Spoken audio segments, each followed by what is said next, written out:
All right, well, welcome everyone. Thanks for joining us today. I'm Bill Gates, Chairman of the Maricopa County Board of Supervisors. And I'm Stephen Richard, the Maricopa County Recorder. And again, the board and the recorder run elections here in Maricopa County as a team, and we're very excited about how things are going today on Election Day. We had all 223 vote centers have opened. We've already had over 45,000 people who have checked in and already voted today. We did want to come out and discuss one issue that's going on out there in about 20% of the vote centers. Again, we have 223 vote centers across the county. In about 20% of those, when people will go and they try and run the ballot through this tabulator, maybe 1 out of every 5 or so of those ballots, they're not going through. But this is something we've prepared for. We have a redundancy. If the ballot will not go through this tabulator, and by the way, those ballots that go through this tabulator, they go back here in the machine. If their ballot's not going through the tabulator, then we will ask them to go here at door number 3 and place their ballot into this secure box. Those ballots will remain secure in there all day long, and at the end of voting after 7 p.m., when everything is completed, then these ballots will be taken out securely and delivered by a bipartisan team, so Republican and Democrat, down to here at the Central Tabulation Center where they will be tabulated. And while this is obviously not how the system was designed, this is a fail-safe that functions the exact same way as early voting, which you know we have been going through for the past 26 days. So in early voting, a ballot comes back in its envelope. Once we barcode scanned that and signature verified it, then we take it into our tabulation center. In much the same way, ballots that are deposited in drawer 3 here will be brought to our central facility. They won't need to be they won't need to be signature verified, they won't need to be barcode scanned, and so they will just be fed directly into the tabulators tonight. Now, this is the same model that the majority of other counties use. Maricopa County has implemented this tabulate at the precincts system for some time, and the majority of voting locations still afford that. But for those that do not have that option, it can go into drawer 3. Thank you, Stephen. And with that, we're happy to take any questions. People say being told, leave the ballot with someone, don't worry about it. Is that safe? Is that what they should be being told to do? If they have a ballot, what do they do if their tabulator is not working? Yeah, so once they have checked in, they've voted that ballot. If for some reason it's not going through the tabulator, we're asking them to put it into door 3. That is the secure process that we have in place. And like Stephen just said, that's how the majority of counties in Arizona handle it. Is it 20 vote centers or 20%? We have about 20%, so those numbers have shifted a little about bit. 40 vote centers then. Somewhere around there, Right? yeah. 40 vote Yeah. centers, about 20%.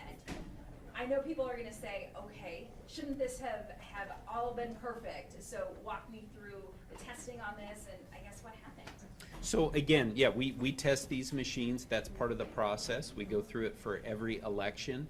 And in this particular instance, this is something, we didn't anticipate, like Stephen said, but we have the redundancies in place. And it's also important for people to know that we've got techs out there. They're doing what they can to get these back online. But remember, it's not like both of the tabulators in this 20% of locations are having these issues. May only be one. Again, it may be 1 out of 5, 2 out of 5. So the key for everyone to understand is everyone is still getting to vote. No one is being disenfranchised, and we've got redundancies in place. Are these tabulators widespread? Is this one specific area? Are you finding it all over? They're not in one particular area of the county. They're dispersed. So you have folks online saying, don't push the green button if you put your ballot in the box, don't put it in box 3. What do you say to these people? Again, there are 2 options. One is feeding it through the tabulator. That's how people choose to do it. If that's not working, then we're asking for them to put it into door 3. This is secure, and it's going to be brought down here by a bipartisan board, so a Republican and a Democrat, and it will be counted here this evening, so that vote that goes into number 3 will be reported either tonight or early in the morning. And what is this green button that they're referencing? They're saying, don't push the green button if your ballot is not read correctly. Can you clear that up for folks that may be confused? Yeah, so this is the cast button there. Again, that's we're not asking for the people to do that.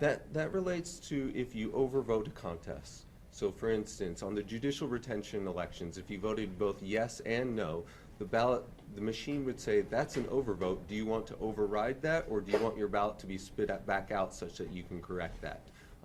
The voter has the option to press the green button and override that, but that does not relate to the current issue that we're addressing.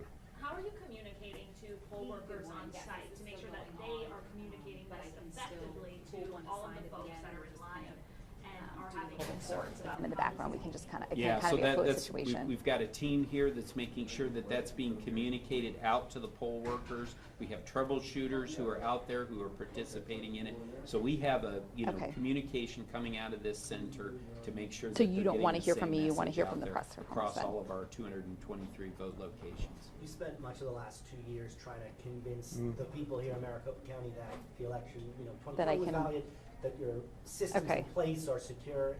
How worried are you that, an hour and a half into today, you already have these real issues that could be manipulated or, turned into reasons for people to once again not trust the system?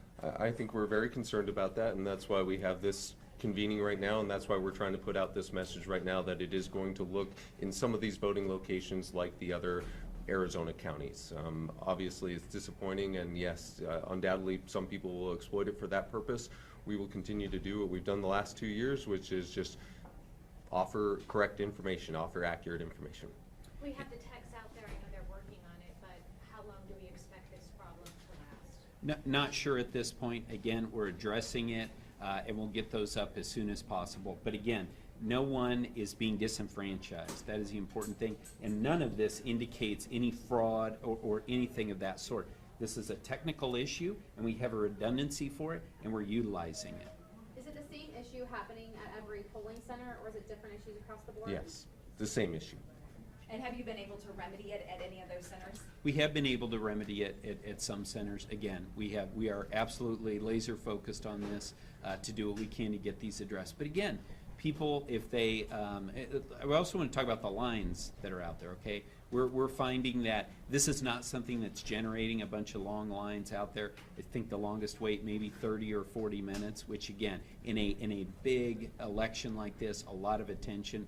Those are very, short lines. And again, we encourage people to go to locations.maricopa.vote to see what the status is on those lines and where the shortest lines are nearest to them.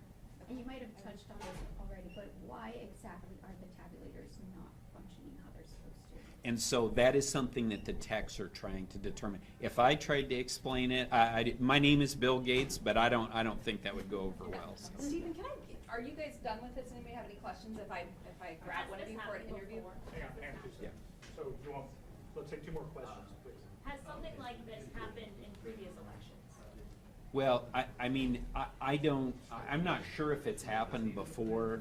The number of vote centers that we have a very large number of vote centers. So, by definition, there can be more hiccups, more vote centers. But again, that's the beauty of the vote center model is with 223. There are many, the large majority of them, that are not experiencing these issues at all. So there are often technical issues with election administration. This particular issue is not something that we've seen in recent election administrations. Stephen,